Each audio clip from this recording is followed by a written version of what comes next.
Movies don't usually get me angry, but Mickey 17? That's when everything changed. Multiple. Hollywood is completely unoriginal. I've said it before on my channel. Either they have a sequel, remake, or book adaptation. There's really not much of anything else that Hollywood churns out these days. So imagine my surprise when I heard that one of my favorite books of the past few years, Mickey 7, was getting an on-screen film adaptation, with Robert Pattinson no less. I was like, okay, great actor, great book, what could possibly go wrong? What could possibly go wrong indeed? Join me, dear viewer, as I dive back into the raging dumpster fire that is modern Hollywood. Before we dive in, take a quick second to hit that subscribe button, and if you really want to make sure you never miss out, ring that notification bell too. It'll help us break through the YouTube algorithm and keep this channel growing strong. I first came upon the novel Mickey 7 when I was perusing the local bookstore, and it kind of stood out to me. I was looking for a quirky sci-fi novel to sink my teeth into, and I wasn't disappointed. Mickey 7 is a 2022 science fiction novel by Edward Ashton that follows the story of Mickey Barnes, an expendable, on a colonization mission to the ice planet Niflheim. As an expendable, Mickey's job is to undertake the most dangerous and often fatal tasks, knowing that when he dies, a new clone will be printed with most of his memories intact. He has already died 6 times, and each time he is regenerated as Mickey 1, Mickey 2, and so on, now reaching Mickey 7. Seems like it's simple enough to adapt to a movie, right? Well, not quite. The film was adapted by veteran director Bong Joon-ho. You may remember him from the 2019 movie Parasite. And you got Robert Pattinson to play the title role of Mickey Barnes. Okay, so far so good. But then you start trying to add the message, and things go flying off the handles for the rest of the film. The colony manager is played by Mark Ruffalo, who didn't get the memo that the character he's playing is not Donald Trump. I guess he lost that role out to Sebastian Stan. So we get 2 hours of Mark Ruffalo doing a bad Trump impression. Great. Add to that a very flat and disinterested Toni Collette, and you basically mess up the whole tone and message of the story. I honestly don't know why Toni Collette was added to the movie either. The book made no mention of the colony manager having a wife, nor did the book make any mention of the manager's backstory as a failed politician. Perhaps it's wishful thinking prior to the 2024 election, I don't know. Another baffling choice was Steven Yeun's character, who plays Mickey's friend Timo. In the book, Timo is kind of a lovable dickhead, which Steven Yeun has played before.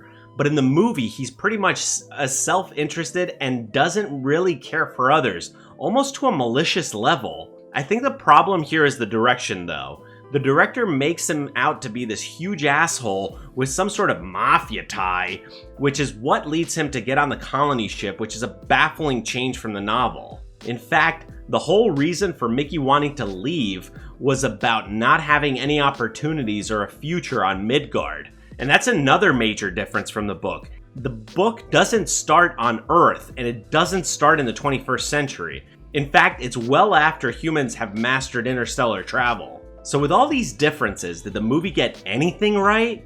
Well, the relationship between Mickey and Nasha, which was a central focus of the movie, was quite different. In the book, it was more of a fuck buddy type of situation, whereas in the movie, Mickey was pining head over heels in love with her. Oh, and I should mention that in the book, they did have the three-way between Mickey 7, Mickey 8, and Nasha. Not sure why the director chose to take out that juicy bit, since he had pretty much everything else. The wacky capers and lengths that Mickey 7 and Mickey 8 have to go through in order to evade detection are what made the book an enjoyable read. The movie Mickey 17 has none of that dynamic. Instead, it chooses to focus mainly on the colony manager and his seeming resemblance to the director's opinion and interpretation of the Orange Man's personal character. Also, making fun of his supporters towards the beginning of the film doesn't do the movie any favors. Yeah, great idea. Alienate half your audience. Disney did the same thing with Star Wars, and look at how that turned out for them.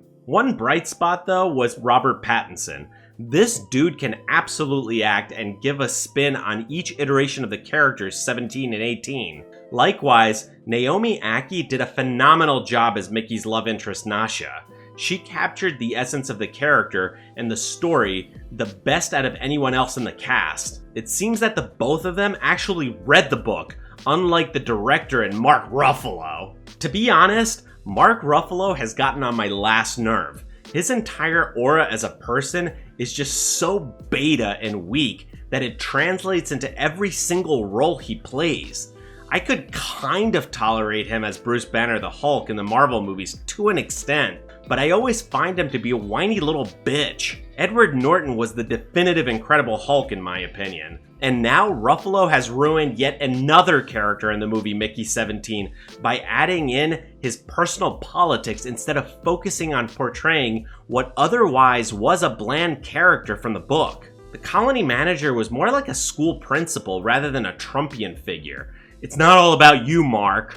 That, ladies and gentlemen, is how you fuck up a movie adaptation of a book. You take the basic concept, don't keep any of the enjoyable funny moments in the book, have none of the core dynamics between any of the characters, and add in a healthy dose of Trump derangement syndrome messaging, and you come out with Mickey 17. Hell, they couldn't even get the title right. But what do you guys think of all this? Did you like the movie? If so, had you read the book first? And what other differences did you spot? Please do let me know down below in the comments, and as always, hit that like button, ring that notification bell, and smash that subscribe button, and I'll see you in the next one. Okie dokie.